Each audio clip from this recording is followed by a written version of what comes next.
اعوذ باللہ من الشیطان الرجیم بسم اللہ الرحمن الرحیم۔ نفل نماز کے متعلق چند ضروری باتیں آپ لوگوں کے سامنے شیئر کرنا چاہوں گا۔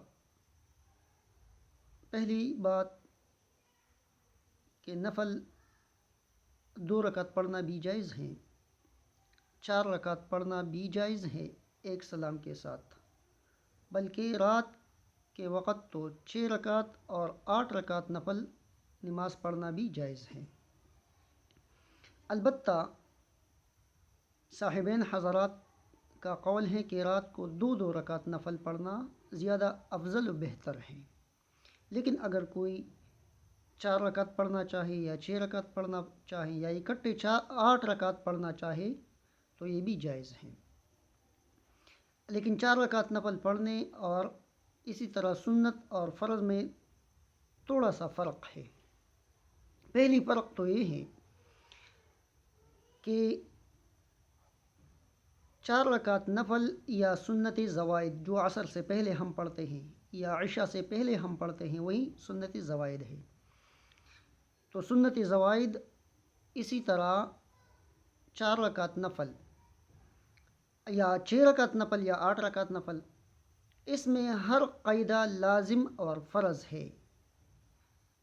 2 رکعت کے بعد جو قاعدہ کیا جاتا ہے نوافل میں یا سنت زوائد میں، یہ فرض ہے، اور باقی نمازوں میں یعنی فرض میں، سنت مؤکدہ میں، اسی طرح واجب میں پہلا قاعدہ واجب ہوتا ہے، وہ فرض نہیں ہوتا۔ یہ فرق ہو گیا ایک۔ دوسرا فرق یہ ہے کہ نفل میں پہلے قاعدہ میں چونکہ یہ قاعدہ فرض ہے، اسی لیے مستحب بات یہ ہے کہ اس میں درود بھی پڑھا جائے۔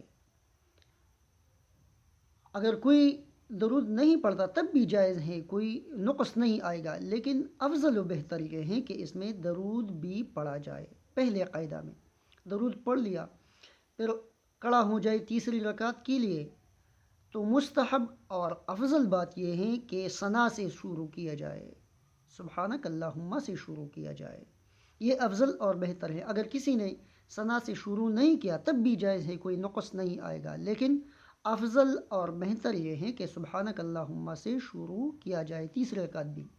اور باقی نمازوں میں یعنی فرض میں یا واجب میں یا سنت میں بسم اللہ سے شروع کیا جائے گا، ثنا سے شروع نہیں کیا جائے گا۔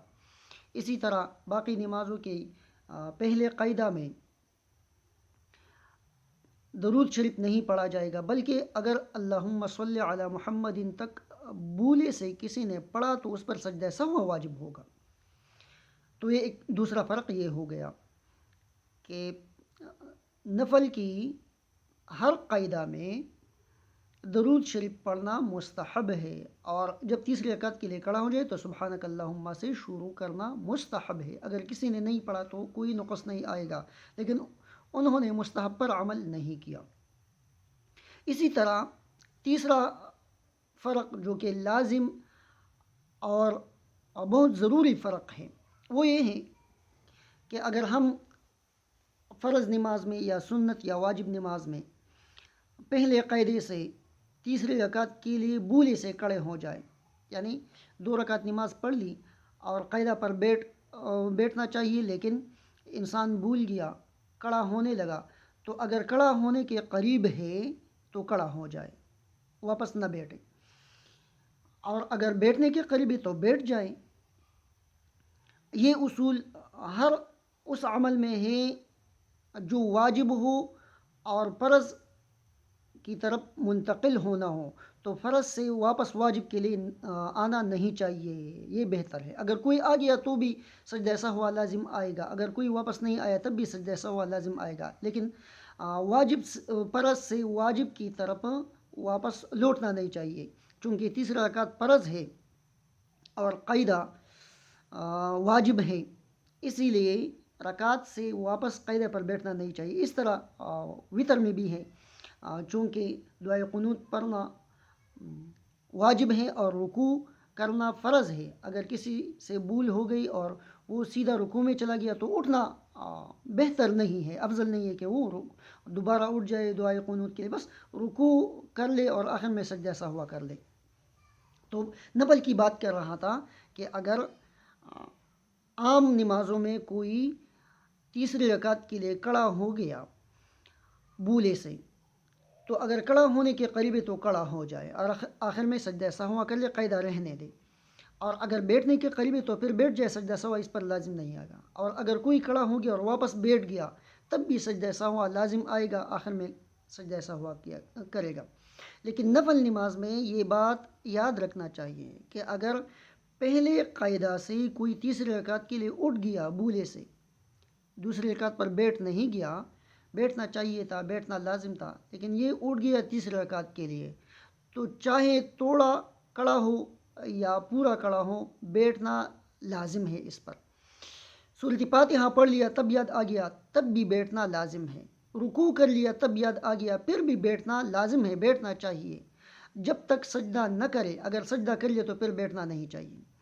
رکوع کے بعد یاد آ گیا کہ مجھ سے تو پہلا قاعدہ میں بھول گیا ہوں، پہلا قاعدہ، تو اس کو بیٹھنا چاہیے، لیکن جب سجدہ کر لیا تو پھر بیٹھنا نہیں چاہیے۔ پھر یہ 3 رکعت ہو گئے، 1 رکعت اور ملا لے، 4 رکعت ہو گئی، آخر میں سجدہ سہوا کر لے۔ تو اسی طرح نماز پڑھنے سے اگر پہلا قاعدہ بھول گیا کوئی، تو چونکہ ہر 2 رکعت کے بعد نفل میں قاعدہ فرض ہے اور پہلی 2 رکعت میں انہوں نے قاعدہ نہیں کیا، تو وہ پہلے 2 رکعت لغوا گئی اور یہ آخری 2 رکعت قبول ہو گئی، درست ہو گئے۔ ثواب اگرچہ ملے گا، 4 رکعتوں کا ملے گا، لیکن اصولاً یہ آخری 2 رکعت درست ہو گئے اور پہلے 2 رکعت باطل ہو گئی فرض چھوٹنے کی وجہ سے۔ اب چونکہ نفل میں جب انسان شروع کرتا ہے تو اس پر وہ نفل لازم آتے ہیں، واجب ہو جاتے ہیں، تو چونکہ انہوں نے پہلے 2 رکعتوں میں شروع کیا تھا تو وہ پہلے 2 رکعت اس پر لازم آ گئے، اس پر واجب ہوئے، اور وہ چونکہ باطل ہو گئے قاعدہ نہ کرنے کی وجہ سے، اس لیے اس شخص پر 2 رکعت نفل علیحدہ پڑھنا واجب ہے، اس کو 2 رکعت نفل پڑھنا چاہیے، 2 رکعت نفل اس کے ذمہ لازم ہے۔ یہ تیسرا فرق ہو گیا۔ چونکہ نفل میں پہلا قاعدہ